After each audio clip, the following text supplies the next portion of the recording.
Assalamualaikum warahmatullahi wabarakatuh. Pada kesempatan kali ini saya menceritakan kisah perang Islam terbesar pada zamannya Rasulullah. Pada zaman Rasulullah terjadi sejumlah perang besar. Perang tersebut melibatkan kaum muslimin dan kaum kafir Quraisy. Perang besar Islam terjadi selama dakwah Rasulullah di kota Makkah hingga awal hijrahnya ke kota Madinah. Perang besar pertama berlangsung pada bulan Ramadan tahun kedua Hijriyah. 1.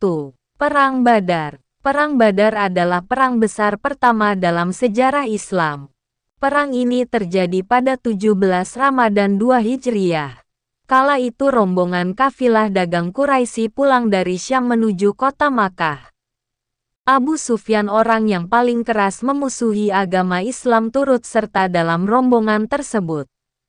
Kafilah dagang Quraisy ini membawa harta kekayaan penduduk kota Makkah yang jumlahnya sangat melimpah, yaitu sebanyak 1000 unta membawa harta benda yang nilainya tidak kurang dari 5000 dinar emas.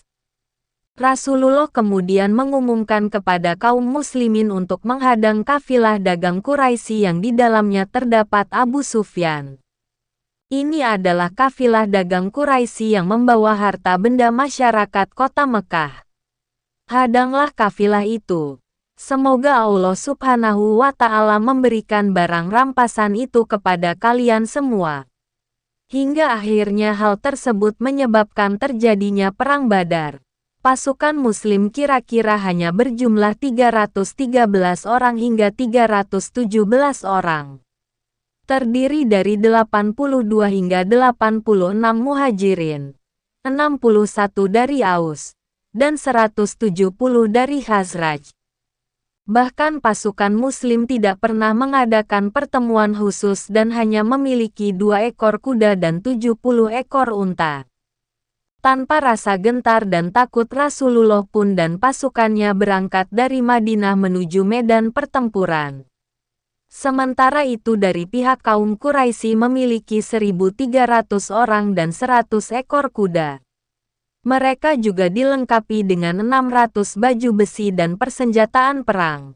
Dengan taktik dan siasat dari Rasulullah, pasukan Islam sampai terlebih dahulu ke mata air Badar. Hal ini menjadi taktik dan siasat bagi pasukan Muslim supaya mereka memiliki cadangan air di tengah lembah gurun Badar. Menurut riwayat Ibnu Sa'd dari Ikrimah, pasukan Muslim bertempur dengan bantuan para malaikat. Ia berkata, pada saat itu ada kepala orang musyrik yang terkulai, tanpa diketahui siapa yang telah membabatnya. Ada pula tangan yang putus, tanpa diketahui siapa yang membabatnya. Hingga akhirnya pasukan Muslim pun menang dan orang Quraisy mundur dari pertempuran itu.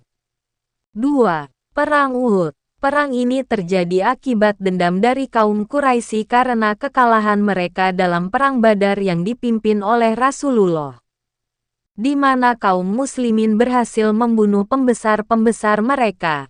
Bahkan kaum kafir Quraisy melarang warganya untuk menangisi korban perang Badar dan tidak perlu menebus tawanan, agar kaum muslimin tidak merasa besar karena melihat kepedihan dan kegundahan mereka. Ikrimah bin Abu Jahal, Safwan bin Umayyah, Abu Sufyan bin Harb, dan Abdullah bin Abi Rabi'ah merupakan para pemimpin Quraisy yang paling antusias mempersiapkan diri untuk menghadapi perang tersebut. Mereka membuka pintu lebar-lebar bagi siapapun yang ingin untuk menyerang kaum muslimin, baik itu dari Habasyah, Kinanah, maupun Tihamah. Mereka juga membujuk para penyair untuk membakar semangat berbagai kabilah untuk melawan kaum muslimin yang dipimpin oleh Rasulullah. Hingga akhirnya setahun pun berlalu. Mereka berhasil mempersiapkan prajurit yang terdiri dari 3.000 orang yang siap siaga. Prajurit tersebut terdiri atas suku Quraisy dan didukung oleh sekutunya dan orang-orang Habasyah. Bahkan para panglima Quraisy ini ditemani 15 orang perempuan yang digunakan untuk menambah keberanian mati demi mempertahankan kehormatan harga diri. Transportasi pendukung persenjataan mereka berupa 3.000 ekor unta dan 200 ekor kuda. Senjata pelindung mereka berupa 700 baju besi dan pedang. Komando tertinggi dipegang oleh Abu Sufyan bin Harb dan komando pasukan kavaleri dipercayakan kepada Khalid bin Walid yang dibantu oleh Ikrimah bin Abu Jahal. Sedang dari pihak kaum muslimin, Rasulullah pun membagi pasukannya menjadi 3 regu, yaitu 1. Regu Muhajirin yang panji-panji perangnya diserahkan kepada Mus'ab bin Umair al-Abdari. 2. Regu Aus dari Ansar yang panji-panji perangnya dibawa oleh Usaid bin Hudair. 3. Regu Khuzraj dari Ansar yang panji-panji perangnya dibawa oleh Hubab bin Munzir. Pasukan beliau hanya terdiri dari 1.000 orang pasukan dan dilengkapi dengan 100 baju besi. Perang ini sungguh perang yang begitu besar dan dahsyat serta memakan banyak korban baik itu dari kaum muslimin maupun kaum kafir Quraisy sendiri. Pada perang ini, kaum muslimin kehilangan sosok singa Allah dan singa Rasulullah yaitu Hamzah bin Abdul Muthalib. Meskipun begitu, pada akhirnya kaum muslimin menerima kemenangan yang kedua kalinya.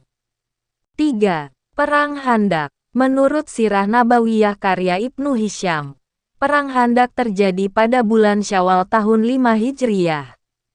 Dikisahkan, sekelompok orang Yahudi, di antaranya Salam bin Abil Huqaiq an-Nadri, Huyai bin Akhtab an-Nadri, Kinanah bin Abil Huqaiq an-Nadri, Hauzah bin Qais al-Waili, dan Abu Amma al-Waili bersama orang-orang Bani Nadir dan Bani Wail yang menjalin persekutuan untuk mengalahkan Rasulullah. Mereka menemui orang-orang Quraisy di Makkah dan mengajak mereka untuk memerangi Rasulullah. Mereka pun berkumpul dan berjanji untuk memerangi beliau. Selanjutnya kelompok Yahudi itu pergi ke Ghatafan dari Qais Island dan mengajaknya untuk memerangi Rasulullah pula. Mendengar mengenai rencana musuh tersebut, akhirnya Rasulullah pun memerintahkan untuk menggali parit di sekitar Madinah. Beliau sendiri ikut bekerja untuk memotivasi kaum muslimin untuk meraih pahala. Mereka saling bekerja sama dengan Rasulullah. Hingga tibalah saatnya perang ini terjadi dan pada saat itu Rasulullah dan pasukannya telah dikepung oleh pasukan musuh dari berbagai penjuru. Hingga akhirnya Rasulullah mendapatkan bantuan dari Nuaim bin Mas'ud yang menyerukan kepada kaum Bani Quraisyah untuk tidak ikut menyerang Rasulullah. Akhirnya pertolongan dari Allah pun datang. Ia mengirimkan angin topan dan badai pasir ke tenda-tenda musuh Rasulullah. Hingga akhirnya membuat mereka menghentikan pengepungan dan kembali ke negerinya masing-masing. Selain 3 perang besar Islam tersebut, sejarah juga mencatat kisah Perang Hunain.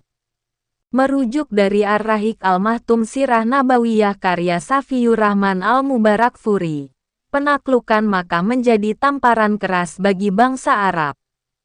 Tidak ada pilihan lain selain menyerahkan diri. Namun ada juga yang enggan untuk tunduk kepada Islam. Mereka akhirnya memutuskan untuk merapat kepada Malik bin Auf an-Nasri dan memutuskan untuk menyerang kaum muslimin lagi.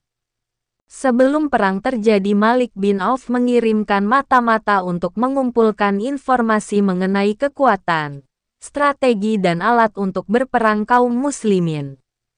Namun, belum sempat mengumpulkan informasi mereka kembali kepada pasukannya dengan keadaan yang tercerai-berai. Sementara Rasulullah pun juga mengirimkan Abu Hadras al-Aslami untuk menyusup ke kubu musuh dengan tugas menghimpun informasi mengenai kekuatan mereka.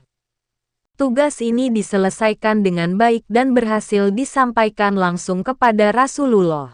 Menjelang subuh, Rasulullah mempersiapkan pasukannya. Meskipun sudah waspada namun mereka tidak menyadari keberadaan musuh. Pasukan kaum muslimin langsung dihujani anak panah dan pasukan muslimin langsung mundur kocar-kacir. Meskipun begitu akhirnya pasukan muslimin kembali bersatu dan memenangkan peperangan tersebut. Mungkin cukup sekian jika ada salah kata saya memohon maaf yang sebesar-besarnya. Wassalamualaikum warahmatullahi wabarakatuh.